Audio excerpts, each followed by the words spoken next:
Hydlide, get all fired up for the adventure of a lifetime.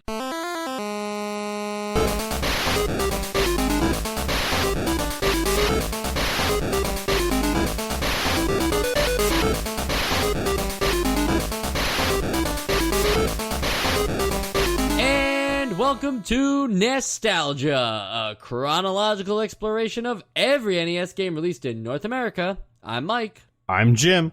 And I'm Sean. All right, we got it. Jim and Sean on the podcast today. You know what's funny? It's like, I think the listeners would know Sean's voice by now, but we have like a transcription service that we use, and I don't think that they would know that was Sean. I think they would start saying everybody was Jim. Well, the thing is now that I've been waiting since the beginning of the podcast for you to slip up and say a different name so I could be Sean. And now I finally got it. And now you've been assigned to Sean. I'm Sean for the rest of the episode. Awesome. All right, to talk about video games for a moment. Joe, a bit of an exaggeration here, but I believe that the Kingdom Hearts prototype has arrived on the NES with Hydlide. How dare you? Hey, they both have promising stories. Why don't you tell us the story? I'll say that this is the Kingdom Hearts 3 prototype. Well, the reason I say that, of course, is because Hydlide is an action RPG, which, believe it or not, was actually like one of the first ever. I can't say it's actually definitively the first. This game came out in 1984. It's one of those where, like, super popular Japanese computer game, then eventually, like 5 years later, shows up on the NES, and it's like, is it too late? Well, that's what we're here to find out. But, Sean, you wanted to hear the story. I do. Of Hydlide. I do. Do you know that there is a long story in the manual? I did read that story. I didn't quite grasp it, but I would love to hear your version. Well, I'm not going to tell everybody that like storybook version, but the gist that I got is there's 3 fairies, or maybe it's just one, but like there's these fairies and they protect 3 jewels. Now there's definitely 3 jewels.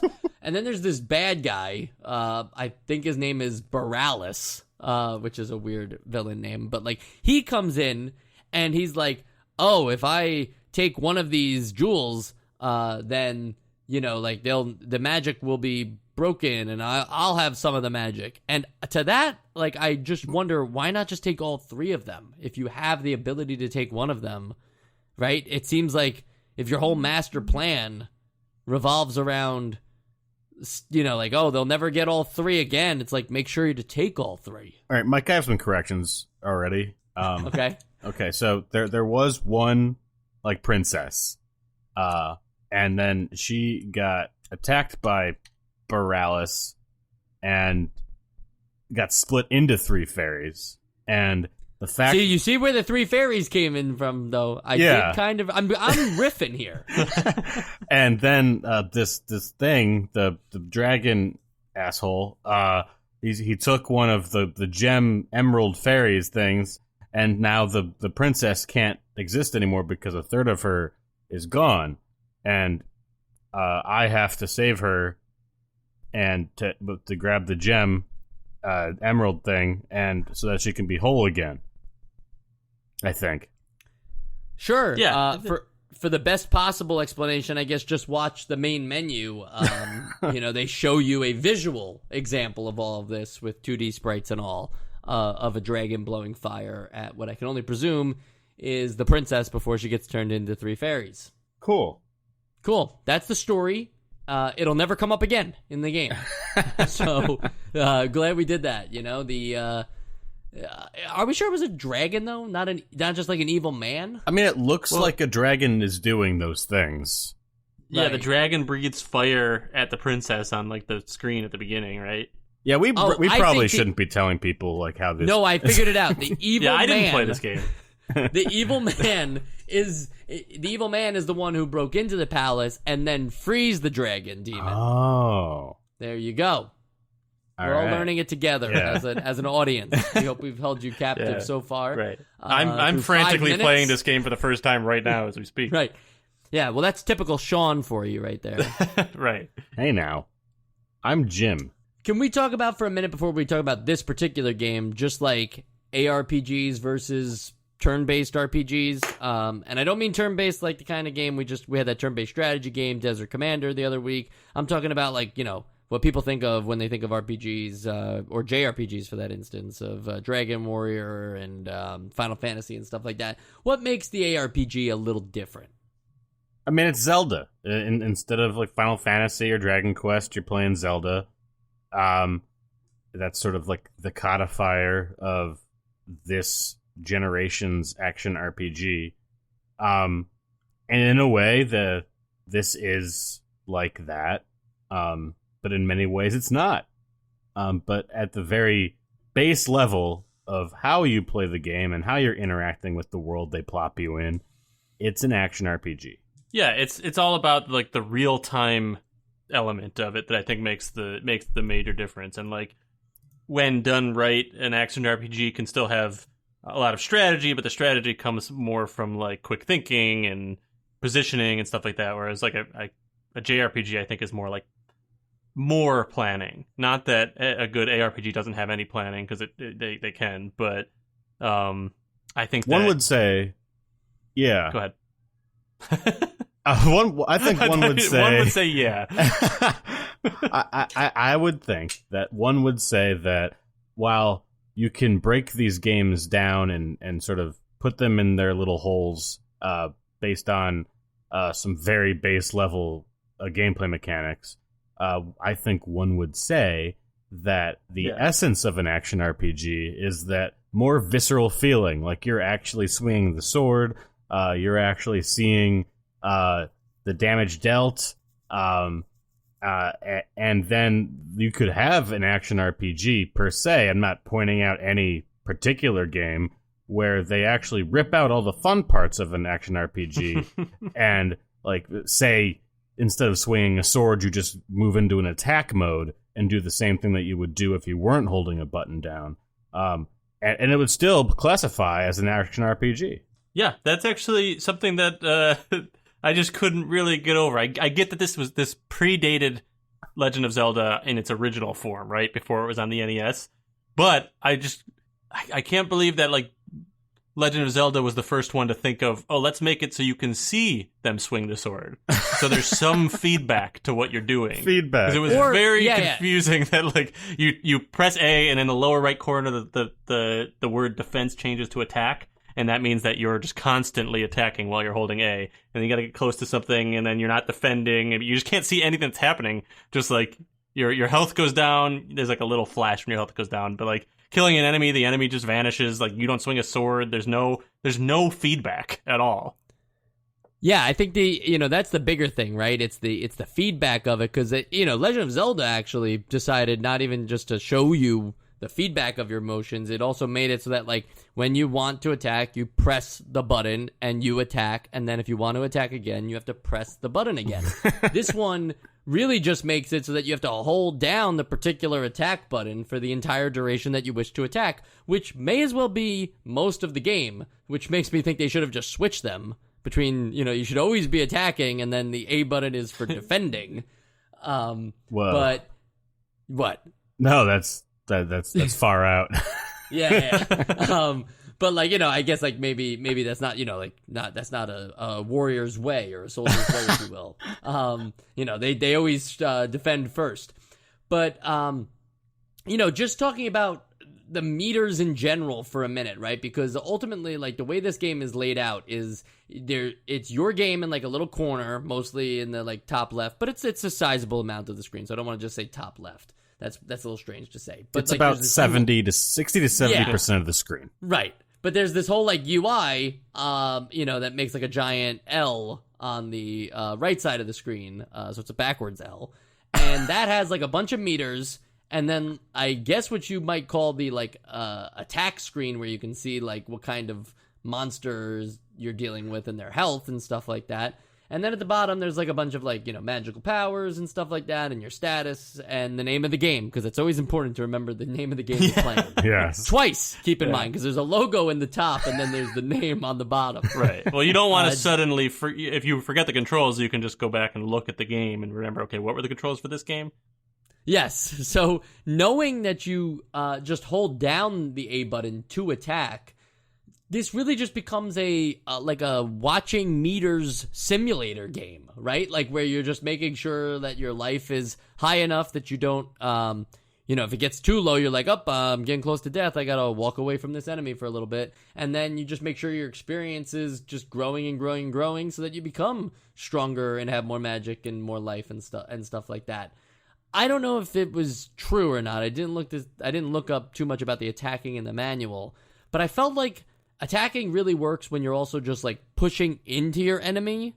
You can't just like, I don't know if that even makes sense because maybe that just seems natural to do, but you have to like hold down the A button and like just continuously move into them, move into the direction of your enemy, and that's how you fight the them. most counterintuitive way to attack, like because that like in every other game that you play, like you attack and that like you're not like touching.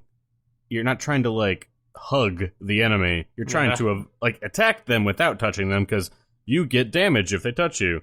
In this one, it sort of abstracts the entire concept of fighting to, like, they average out how much damage you would take and how much damage you would inflict, and I think you both just get damage. And the way that they balance this in terms of how you would play over a long period of time is that you have like you have a filling. Your health bar will fill if you're just sort of standing around and not doing anything. I guess that's the equivalent of resting. It's none of it makes any sense. Like in 2021, it's a very old. I don't even know if these were ever the ways to go about something. No, to me it does feel like this is like a prototype for an action RPG where they like got the whole like leveling up and the experience system to work, but they didn't really know how to implement it. You know, like it was like, well, this all works, but then like the gameplay, you know, like the fact that they have the leveling up in there, but they don't have a sword swinging animation, just feels like they focused a lot on very tech like, demo. Yeah, exactly. Even like the way you explore the world and like there's no. It doesn't seem like there's much of a balance in how you progress. It like I played this game for a little while and I couldn't finish it. It was just too much. So I watched a playthrough of it, and even in the playthrough, it's like a 45-minute playthrough of someone who clearly knows how to quickly beat this game. And I'd say like 38 of the 45 minutes are grinding. Like literally standing in one spot and just like waiting for things to come at you and like just hitting the same thing over and over again. Go play a little of the game until you're strong enough to take on another type of enemy. Go for 10 minutes, just kill one enemy, watch your experience bar painfully slowly fill up to give you one more notch on your life meter, one more notch on your strength meter, etc. It just they got it down that like you could this RPG there's progression, but there's no game. Like we've talked about how grinding can be fun if like the underlying mechanics are just fun to do, but in a game that they have streamlined out any real interaction, like any strategy in terms of how you attack or what you attack with or like how you defend or how like anything like that, it literally is just like every frame that you are touching an enemy is a round of combat that the game is just simulating. Like grinding is literally just wasting time in this game. And the way that they designed the game to be, and maybe they didn't think about grinding so much as they just thought like, let's put stronger enemies in each particular area to block you off, right? Like that's your reward for experience is like now you're stronger and can take on the other enemies. That ruins the whole like giant map exploration part of this game too, because you're not exploring it out of order or like as you please. Like if you go to an area where there are tougher enemies, you're just gonna die when you run into them. It would take forever for you to attack them at your base strength, or even like as you move further through the map, it would take just a lot of time no matter what level you were. You just have to make sure you're always at the next level to take on the next set of enemies. But otherwise, you just keep fighting the same enemies over and over again. So the wonder of like exploring a world, the ability to explore a world, and like the the secrets and stuff that like lie within are all like removed from this game because they purposely like blocked you from those things. So it's not even like, you know, in Legend of Zelda, you weren't supposed to just like go to Dungeon 7, right? And you can go there and like, or I don't know if you can actually go to Dungeon 7, but just as an example, like you can go to those dungeons or Dungeon 4. I know you can go to that one like right away. You can go there and you could try to take everything down, and because there is some strategy to your fighting, you could be a really good Zelda player who does it. I don't think that's true with Hydlide here, but also, like, you just couldn't go and skip things around. Like, you have to be strong enough to take these things on, and that's, like, what this game is missing compared to Zelda, and that's why I was actually shocked to find out people even compare these two games. I didn't feel it. I mean, yeah, they're top-down, and the guy has a sword, and you're collecting one piece of a 3-piece puzzle, but like I didn't think of that right away just because of how much further back this is from Zelda's progress. Yeah, I mean, I think of it aesthetically right away when I first see the game, but nothing about the gameplay gives me that, that feeling. I want to real quick just to outline my first experience, what I did when I first booted up this game. I spawned in the spot that you spawn, and I figured out holding down the attack mode button, and I auto fought some slimes for a bit, and then I went down to the screen below, and I ran into a tree and got killed by a swarm of bees. And I don't know if that's like illustrating anything that we've been talking about, but I think in its soul it kind of is like it's just sort of randomly like powerful things that just will stomp you for no reason, and fighting them isn't fun, and it just kind of seems like things just happen to you. I don't know. Yeah, did anyone else just die? I would just die too. Yeah, it would get to the point where like my health is low. Does your health? It doesn't look like your health drains constantly, but when my health was low, every once in a while I would just take a certain amount of steps and just die right on the spot. And Were if I you had poisoned? You can be poisoned? I think you can either be poisoned or I know for a fact that like if you're in like the dungeons and you don't have the lamp, then you die because it's dark. You need the lamp. Oh, you die from the dark. Keep your health. Yes. Well, you die from the dark, which happens. But I actually was not in a dungeon, and I had quote unquote saved the game, which just meant get a password. Had the password, and I would like every time I would type it in, it would just put me back there when I was like low on health, and I would take 6 steps and I would die again. So like I soft locked the game basically. Wow, good stuff. Yeah. No, I never tried find to anything save. about. Yeah, I can't find anything about being poisoned. So I don't want to say that you were. Yeah, because the whole thing about the game is that it's the opposite. Like if you just sort of stand still for a while, you'll get more health. Okay, well, but health regeneration, that's pretty cool. I love that idea, except for the fact that this is not a It's on the minutes game at all. real time. I was watching watching this like Let's Player play it, and I'm like, wow, his health regenerating. How is he doing that? Because when I played, I swear to you, my health did not, no matter how long I stood there, my health did not regenerate. Where were you standing? I'm in various places, but outside normally. I mean, Was it under a was it in tree, the grass? maybe? Yeah. You have is to be on is the that grass. where are you supposed to be standing? I think you're supposed to be on the grass. Okay, maybe I wasn't on the grass. Well, Yeah, I don't think you can just like be anywhere. Because again, you need the sun to heal. Right, and there's no sun in the desert. No, There's no sun in the desert. Everyone knows that.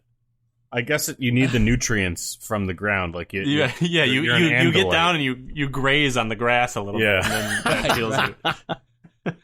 Okay, but to be fair, Sean is not making that up. Like that is the truth. That's how you regain your life. But also just like regaining like a health regeneration system sounds amazing, and can't think of any NES game that's done it. But here it just becomes another tedious thing because your health bar is so small to begin with that you have to like constantly stop fighting enemies just to regenerate your health because you take so much damage in these battles.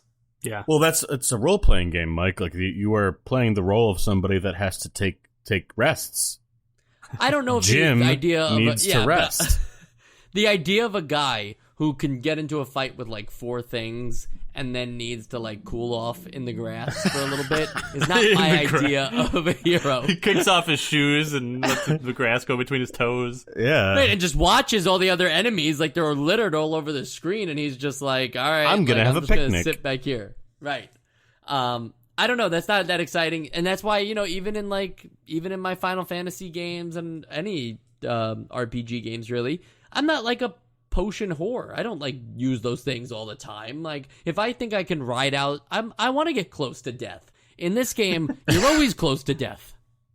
Yeah, I mean, so the base, everything about this game between because it has all of the same like problems that that Zelda had. Like they were much smaller problems with Zelda, but like it's still got puzzles that you need to solve in very strange ways. It's things are hidden in really weird places. So I didn't even get close to finishing this game. But I do know that like those bars that are so small like do fill up. Like when I was watching somebody play, it almost looked like a real health bar for a bit. So I mean, it's not entirely just like, oh, you can only attack 3 times and then you have to go rest in the green grass. But the enemies get stronger, so therefore they do more damage to your life bar. That's like true. You kind of you need the health to grow at least. Like it'd be crazy if your health never grew beyond that point. But I guess like they didn't communicate a satisfying way to make progress happen, because I personally don't like watching bars on the UI grow. I don't find that to be like a sense of progress, and therefore like if the animation battles and enemies I'm fighting just change from like it's instead of this sprite now it's this sprite, but they all still just walk around the screen. That's the idea of the game. You fight the enemies that just walk without purpose around the screen. These enemies do not seem like they're trying to kill you. And that goes for every single enemy in the game. Like, even when you go to that first castle. Yeah, they're just obstacles. Yeah, and like the vampires there, like, yeah, he's a vampire and he walks around the stage. But like, I think the ghosts in Pac-Man were programmed better to chase Pac-Man down than that vampire was to chase you. Yeah, I think they use a lot of trickery in terms of like switches and key items, so that like you have to fight these things. Like you need to kill the vampire to get an item. So even though he's not designed to aggro you, you still have to fight him. That's really the only way that they made combat happen in this game. Yeah, and the fact that you need to constantly be fighting things to get your strength up, so that you can fight the other non-aggro, slightly stronger enemy. Exactly. Yeah. Right.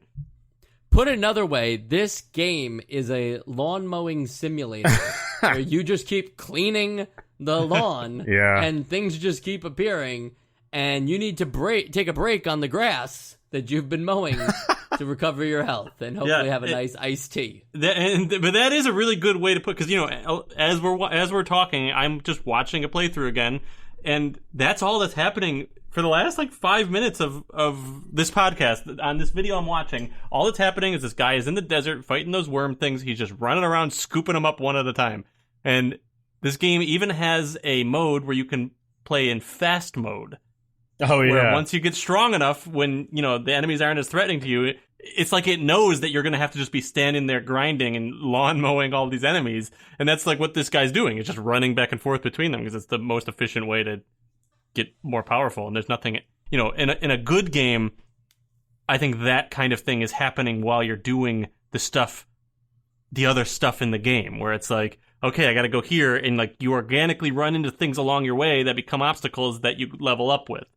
In this game, it makes you seek out things to level up almost exclusively for the whole game, rather than like having anything kind of happen organically. But we're literally watching a lone man, okay? Jim. Tokihiro Naito.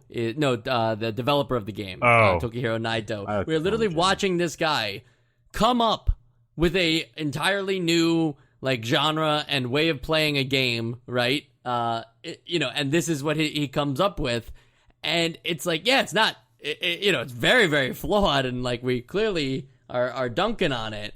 But it's like weird to see. It feels like a prototype of a game. It's almost like, like the people who first came up with books. And like, what were those books like? Like, did they have all the pages? Did they have all the words? Like, was it in order? Like, I think it was 20 years before they were like, oh, pages. We got to add pages. Right. So I think it's funny to think that like here we have a guy who came up with a video game, but like didn't quite finish it. Like he just thought like, well, this is the best I can do. Like, this is what I thought of. Well, I like to that point, I will say that I think that a lot of the stuff that is in here, I don't know that this is true, but if it is like the first real instance of this kind of thing, is very impressive that he like got all this stuff working and that's what it feels like. It feels like, it feels like the developers were like, hey, check out this system we got to work, and hey, we got the experience system and that's working. We got the different types of magic and we got this and we got it all working, and then they put it all together. But now they need to forget about all that for a minute and think like, okay, now what's a good game design for like the action of this game? So like, I think they do have a good half of a game. I think it's like the foundation. Especially if there's a foundation. Yeah. And especially if this is the first of its kind, which someone fact check me on that and comment on Twitter. But like, if it's the first of its kind, or Mike can do it. But if it's the first of its kind, then like, this is an accomplishment. But it's just now definitely not aged well. Like, it's not impressive now in 2021. It's the first of its kind if you consider, in the 80s, especially like given that video games were just emerging, how much information was shared between like the East and the West. So Tokihiro Naito was influenced by two games that, if you want to go even further back than Hydlide, for some reason, if you were like, wow, I wonder what games were like before this, then you could play the Black Onyx, which is like a light version of the game Wizardry, and the Tower of Druaga, which is like a 60-floor action action RPG puzzle game. So think like Adventures of Lolo meets Hydlide. But the cool thing about the Tower of Druaga, if I may for a second, I have a really cool book by Bitmap Books called The History of Japanese Role-Playing Games. And there was an anecdote about how the Tower of Druaga would have, kids would keep books at the arcade cabinet and share secrets with one another as to like where things are on each floor. And it was like a communal book that everybody would add to, and I thought that was pretty cool. But to get back to the actual story, Naito claims that, Wizardry, which is actually like, the first game of its kind, he claims that he had no idea that Wizardry or Ultima existed when he came up with Hydlide, which I could understand because those are, those are Western games. It's like one of those, like, I know now that this existed, but I came up with it on my own. Before that, like before I knew what magnets were, I had a theory as to what magnets are. How do they even work? Yeah, I don't know how they work. I just thought that was an interesting anecdote. We don't usually get all this stuff when it comes to development, but there's a lot of, it's weird to think that there's two examples of games that Naito is influenced by, and then there's probably like hundreds of games that Hydlide influenced, just the idea of it. Yeah, I mean, definitely. It's definitely something that plays a role in the history of RPGs. We'll give it that. Just to go back to the game for a second, one thing we did not talk about, and I don't know if this was in like the computer version of Hydlide or whatever, but that song, okay? Oh, God. Will it ever play the Indiana Jones theme? Yeah, I think on one loop out of every 10,000 loops, it just sneaks in the actual Indiana Jones theme. Regardless of what it sounds like, though, it is, like, we've had some abrasive music, and I guess, like, the loop in itself isn't abrasive, but, and we've had games that had very short loops, but this is probably the worst offender. Like, this is the one that I will dream about and hate it for it. Yeah. Well, because the game is asking you to play it for a very long time, and it never changes up the music. I think until the last screen of the game, there's another track. And when that happens, I'm like, wait, you've had this the whole time in your code, and you couldn't, like, alternate or something? You know, it's gotta be just the one track. I think even that second track is short enough that even if they alternated, like, one to the other, it would be just as terrible. Still not enough. But yeah, the loop is so short, and it got me thinking, like, the whole overworld of Legend of Zelda is one track, right? But it's a longer track, and it's much better song, in my opinion. Whereas this is just so repetitive over and over again for the entire game. Even in the dungeons, it's the same song, happy chipper song. Dun, dun, dun, dun. Yeah. Right. The fact that it has that same exact start and then doesn't follow through has to be like one of the most frustrating things for the North American audience. You know, it's like I'm sure the Japanese liked Indiana Jones too. They love Spielberg and Lucas and all that. But like I'm surprised that there's only one track in this game for the most part. I actually never heard that second track, but you know, I'm just surprised that that's all they could come up with. You need to watch more playthroughs. Well, you know, here's the thing, okay? Watch more playthroughs or just play the game yourself. What joy are you getting? What's the difference? I'm sorry, Mike. I wanted to be able to talk about. Yeah, I wanted to be able to talk about the other things. And you apparently don't even know what's on the one screen at the end that just says congratulations. Okay, but I guess what the point I was trying to make, rather than insulting anybody, I guess the point I was trying to make was just that, like, technically playing this game and watching someone play it feels like the same thing to me. It is the same thing. Yeah. Because nothing is actually changing on the screens and nothing's really happening. I would say that, like, more so than ever, this is a game that you could just watch and get the same satisfaction as playing and beating it. I don't think you would be like, at the end of beating this game, you'd feel satisfaction in the fact that you spent the time to grind through everything and finally have your experience bar go high enough that your life was and strength was maximum so that you could take down the evil demon dragon. My life and strength is maximum. Two small notes. First of all, I love how defensive Sean and I both got when you call that out, because we were just like, take your hate for playthroughs and get out of here. But now that I understand what you're saying, it makes more sense. But also, the other thing about while I was watching this playthrough was that I was playing the game, and I was trying to figure out how to do something. It could have been anything. Like, I think it was change magic or something. And I was like, well, I'll just start watching this playthrough while I'm playing. So, like, I pause the game. The music's still going. I start the playthrough. The loop is so short that, like, coincidentally, my music loop and the playthrough's music loop lined up exactly. You couldn't tell it was two different songs. Like, exactly. I couldn't even tell they were both playing for a while. That's great. So there's just a little anecdote for you. Yeah, well, given that there's 6 notes, the odds are 1 in 6, right? Exactly. That's not entirely true, but yeah, I believe it. It's okay. You know, Joe, you mentioned the quick save and load feature, but I think you kind of, like, I don't think you sold us on it completely. Like, it's funny because on one hand, there's a save and load feature in this game, but it's completely erased when you turn off the console. They warn you in the manual that, like, do not turn off the console. Your game is saved until you turn off the console, and you can load it until you turn off the console. So therefore, is it really saving and loading? But can you even actually load it, though? I mean, so loading you it can. is typing in a password. No. So you can, if you're just like, oh, you know what, I want to go back to where I was when I saved, you can load that save if you're still playing the game.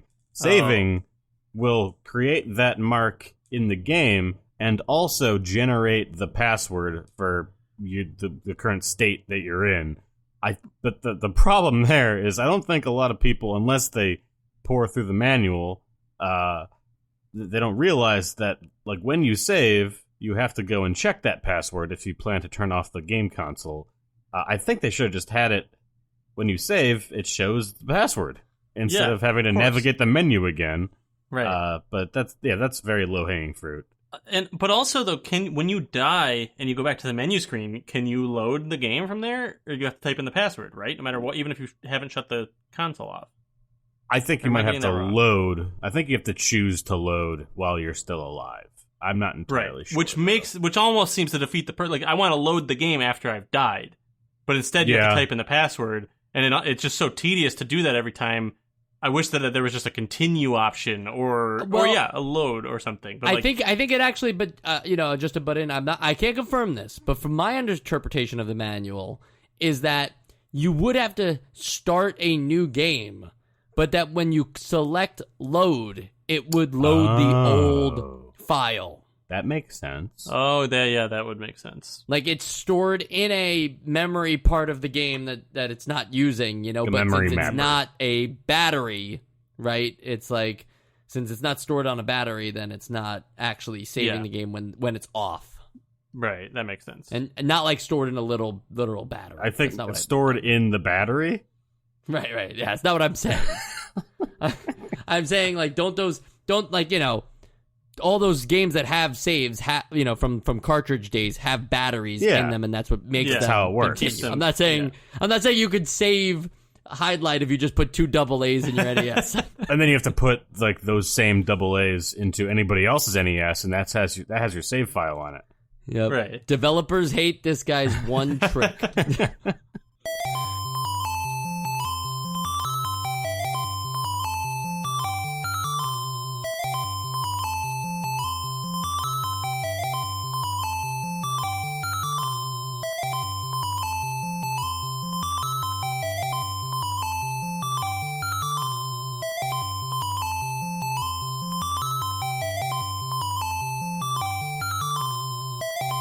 I have a stray thought. Please. And it's going to be a little bit of a spin-off to Joe's pause sounds, where it is related to pausing, not necessarily the sound. And as far as that goes, it'll actually be sort of a spin-off of that, because it's only somewhat related to pauses. Where yes, if you hit start, that's how you're officially pausing the game. But then you can hit select to open the menu, which fundamentally is also pausing the game. And what I thought was interesting is that when you hit select, you open this menu and you got 6 options: item, save, load, password, speed, and game. Now, in any other game, you would just press the same button or press the back button or anything to get out. But in this game, it even says in the manual that like the option game at the bottom is just to go back to the game. It says in the manual that like, in case you accidentally press the select button, there's an option at the bottom called game that'll get you out of the menu, which is just so ridiculous and so much extra work for them than to just have the same button just take you back out of the menu. I definitely had I thought I was having a stroke or something, because I kept trying to go to game, because any other time that I see game as a selection on the menu, I think that there's going to be like some settings or something behind it. Yeah. And every time I clicked game, I would just go back to the game. Whereas if I clicked save or load or inventory, it would actually bring me to another screen. Yeah, it took me a while to realize that that's what that meant. Not proud of it. That's the only way to get out of the menu. That, or to go deeper into the menu until you've gone too far. And you've gone too far. Question for you playthrough watchers. Yeah, us dirty playthrough watchers. Yeah. How does it end? It says congratulations. Yeah, well, first you that's see the standard. That's the gold standard of NES games. You go to an island and there's a dragon that just flies back and forth. For 20 minutes. Yeah, and you're supposed to, you think you're supposed to fight the dragon, but you'll die. But then you have to burn a bush, and then under the bush is a tunnel, and then you go in there, and then I don't know, man. At the end, you make the girl whole again, and then it says congratulations. Yeah, that kind of sums it up. You go into this final dungeon that has a different... No. The final dungeon still has the same music track. And then you go into the final room, and for 12 seconds you hear a new music track while you fight this enemy. The Let's Player that I'm watching just uses his one-time use potion to just go stand in front of him with attack mode activated for a long enough time, loses all his life, uses the potion, attack, dead, girl comes back, game over. There it is. There it is. Wow, that's amazing. That's the best story ever told. It's probably better than actually playing it.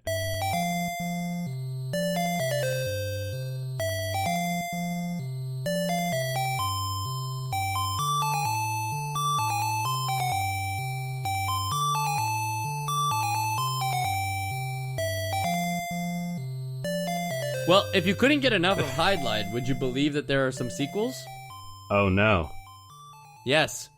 Hydlide 2 is introduced a morality meter where the player can be aligned with justice, normal, or evil. So are there like You're a good filthy NPCs normal. that you can't kill, or Well, if you kill the humans or any quote-unquote good monsters, that will lower your morality, while fighting evil monsters increases it.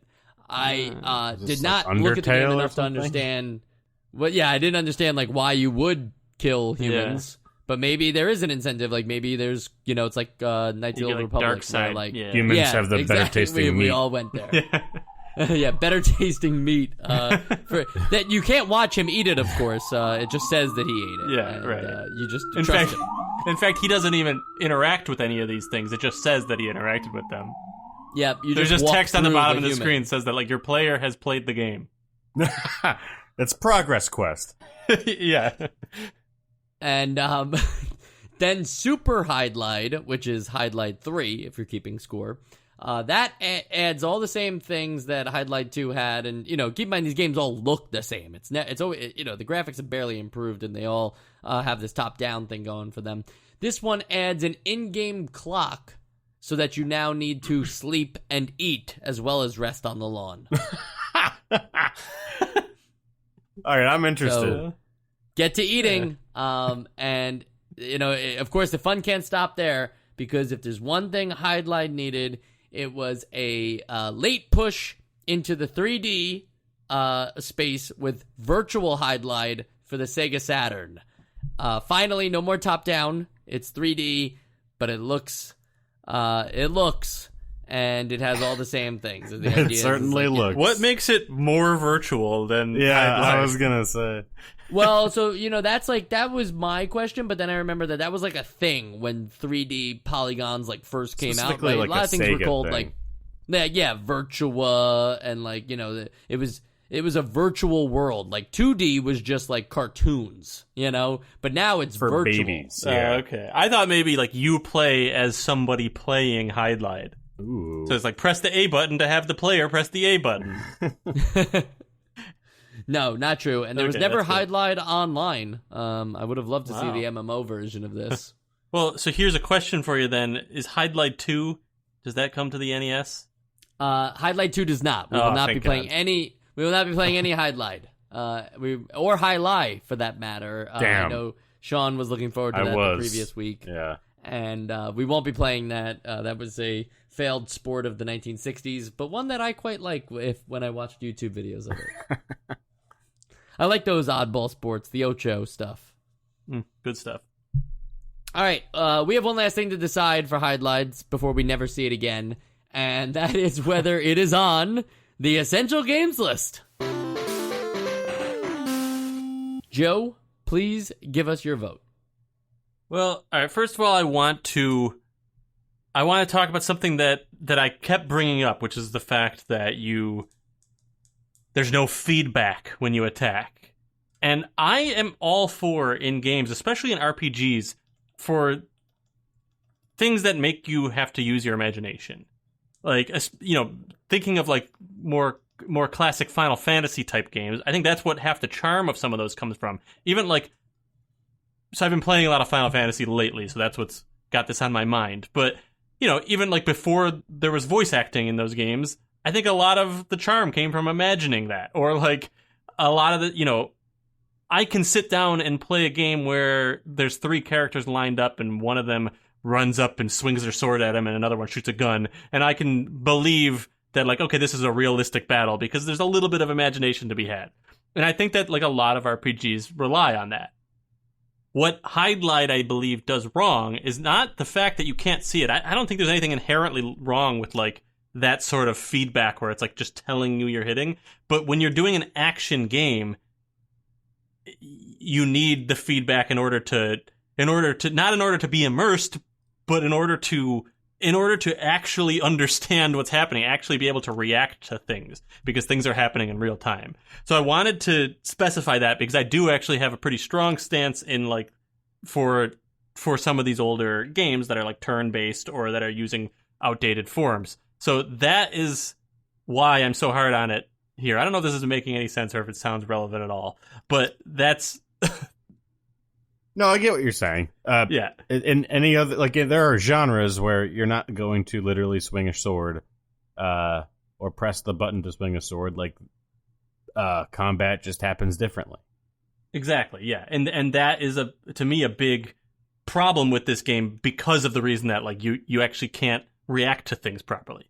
But like we talked about, there's plenty of other problems to this game, especially like the fact that there's nothing to do in it other than grind. So you can play the game, which almost is like a self-defeating thing. I think it's really cool that they kind of got these systems in place. I think it, at the time, probably meant good things for the future of this genre. But we're seeing this game on the NES several years after it was released originally. So I think it's just out of place, outdated, not essential. All right, Jim. Yeah, one thing I kept trying to get us to mention, but we never did mention, is that you play as Jim the Knight, which I think really makes me like this game more. But yeah, this game, I said it before. It basically just systemizes. It streamlines any interaction with the game out of it, so that all you're doing is walking around and bumping into shit and finding boxes and getting killed by bees, and it's so out there. Like, everything about it seems so counterintuitive in the way it's designed. It's definitely a curio. I think that this is a game to be studied for how many poor decisions went into designing the game mechanics. But I can't recommend anyone actually play it. So no, it's not essential. Yeah, that's where I'm at. It's the prototype, right? Like, this is the start of something, and I think even if you go back to like the first of any genre, right? And again, we're not saying this is officially the first or whatever, but when you go back to the beginnings of any genre, there's always the refinement, right? I can't think of any video game genre that hasn't been improved upon as time goes on.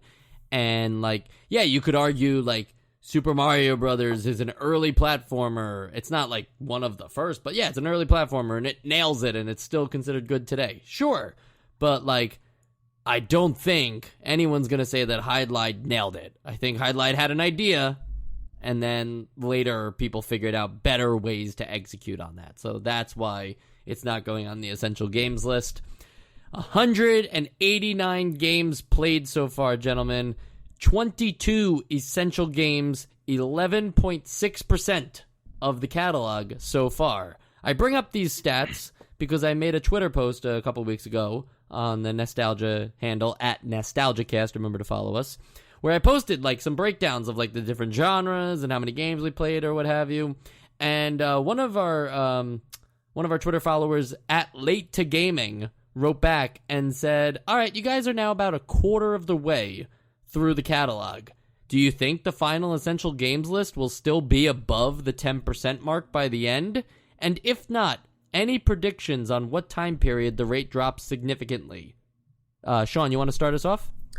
Yeah, I do think that the percent is going to drop by quite a bit. I think that, and once we get into the 90s, that's going to really bring the average down. Not to say that I don't expect there to be great games in the 90s. I don't really have a great sense of when classic NES games were released, but I'm sure a lot of you do.